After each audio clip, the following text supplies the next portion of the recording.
ડભોઈમાં મોહરમ પર્વ નિમિત્તે શાંતિ સમિતિની બેઠક યોજાઈ હતી. આ બેઠકમાં હિન્દુ મુસ્લિમ અગ્રણીઓ ઉપસ્થિત રહ્યા હતા. આગામી પવિત્ર તહેવાર મોહરમ પર્વને ધ્યાનમાં રાખીને નીકળનારા જુલુસ સમગ્ર શહેર અને તાલુકા પંથકમાં શાંતિપૂર્ણ, કોમી એકતા અને સૌહાર્દપૂર્ણ વાતાવરણમાં સંપન્ન થાય તેવા શુભ હેતુથી ડભોઈ તાલુકા સેવા સદન સભા હોલ ખાતે શાંતિ સમિતિની બેઠકનું આયોજન કરવામાં આવ્યું હતું.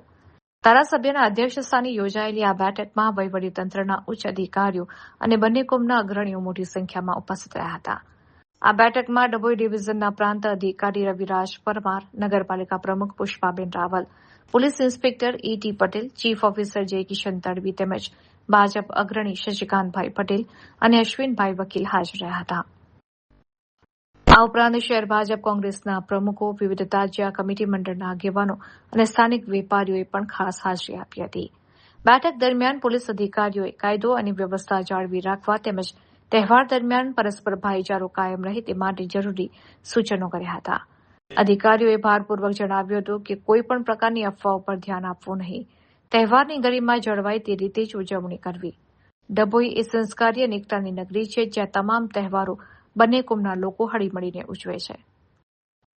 ત્યારે આ બેઠકમાં ઉપસ્થિત હિન્દુ અને મુસ્લિમ સમાજના તમામ આગેવાનો તેમજ વેપારીઓએ વહીવટીતંત્રને પૂરેપૂરો સહકાર આપવાની ખાતરી આપી હતી અને આગામી મોહરમ તહેવાર પણ પરંપરાગત રીતે શાંતિ અને ઉત્સાહ સાથે ઉજવવાનો સંકલ્પ વ્યક્ત કર્યો હતો.